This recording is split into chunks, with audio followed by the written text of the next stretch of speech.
आज मैं अपनी खबर का वो अनुभव आपके पास लेकर आया हूँ, जिस अनुभव को मैं आपसे साझा करना चाहता हूँ और मैं चाहता हूँ कि आपको ये अनुभव मेरा पता होना चाहिए। आज से ठीक 20 दिन पहले बरेली के भमोरा स्थित एक अस्पताल में, जिसका नाम है बीके पलक, उस अस्पताल में एक गर्भवती महिला की मृत्यु हो जाती है अस्पताल की लापरवाही के कारण।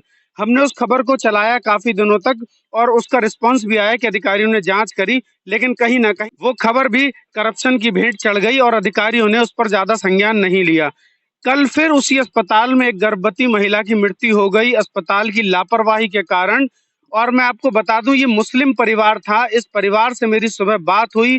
फोन पर इस परिवार के तमाम लोगों ने मुझे बताया कि अस्पताल में तमाम तरीके की खामियां थी, ऑक्सीजन नहीं थी, सही से इलाज नहीं मिला, पत्नी का ऑपरेशन करना पड़ा और आशा जबरदस्ती हमें उस अस्पताल में ले गई क्योंकि आशा का कमीशन बना हुआ था। मैं आपको ये बताना चाहता हूँ कि इतना सब कुछ इस परिवार ने हमें फोन पे बताया और 30 किलोमीटर दूर मैं इस परिवार से मिलने के लिए गया। और जब मैं मिलने के लिए गया तो इस परिवार ने कोई भी स्टेटमेंट देने से मना कर दिया। मैंने इस परिवार को समझाया कि आपके आपके घर का, आपके परिवार का एक हिस्सा खत्म हो गया है। आपकी पत्नी मर गई है, किसी की बहन मर गई है, तो कम से कम अगर कोई कमी है तो बताइए, ताकि आने वाले समय में उस अस्पताल में कोई और व्यक्ति ना जा पाए, कोई और व्यक्ति ना मर पाए। लेकिन आप विडंबना देखिए हमारे समाज की कि आप कितनी भी लड़ाई लड़ लीजिए भ्रष्टाचार के खिलाफ, लेकिन जब तक समाज आपको सहयोग नहीं करेगा तब तक आप ये लड़ाई नहीं लड़ पाएंगे। और निरंतर मैं ये लड़ाई लड़ रहा हूँ और फिर भी समाज ने मुझे सहयोग नहीं करा। पूरा मोहल्ला इकट्ठा हो गया था। मुझे कहते हुए शर्म आ रही है इस बात से कि मैं कभी भी धर्म और जाति को लेकर पत्रकारिता नहीं करता हूँ। इस मुस्लिम समाज के तमाम लोग वहां पर इकट्ठे थे, 50 लोग। मैंने समझाया कि अगर बेमौत मरी है आपके घर की बहू या आपकी बहन, तो आप इसकी एफआईआर कराइए, इसका पोस्टमार्टम नहीं कराया कोई बात नहीं, और ताकि इस अस्पताल में दोबारा किसी के साथ ऐसा व्यवहार ना हो पाए।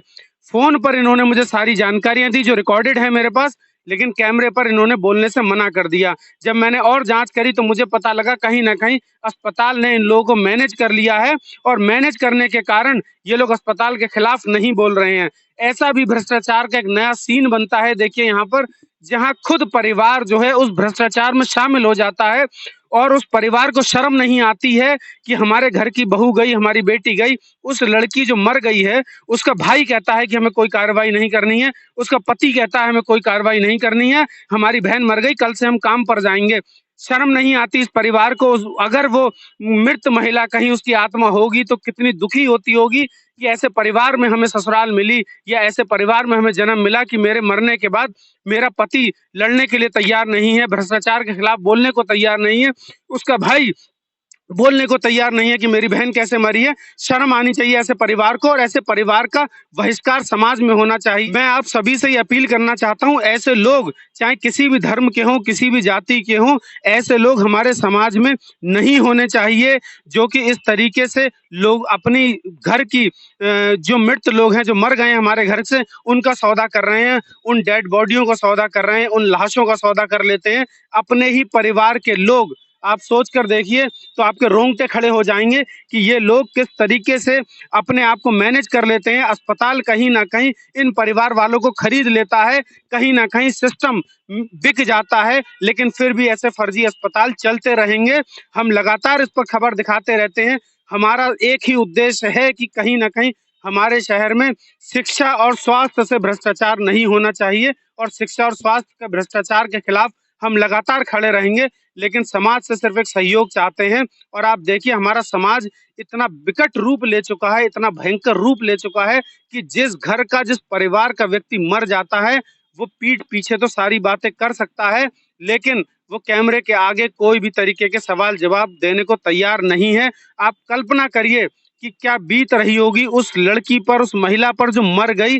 अगर कहीं से उसकी आत्मा देख रही होगी तो क्या सोच रही होगी कि कैसा परिवार था हमारा, कैसे लोग थे हमारे, कि मुझे बेमौत मार दिया गया और मेरे लिए आवाज उठाने वाला कोई भी नहीं है। मैंने समझाया वहां तमाम लोगों को, परिवार को, तमाम मोहल्ले वालों को, लेकिन सब ने यही कहा कि हमें कोई कार्रवाई नहीं करनी है। हमारी घर की जो महिला थी वो मर गई तो मर गई, अब हमें उससे कोई मतलब नहीं। ये साफ साफ शब्द थे उस परिवार के। आप सोच कर देखिए, ये सब कुछ हमारी कल्पना से भी परे है।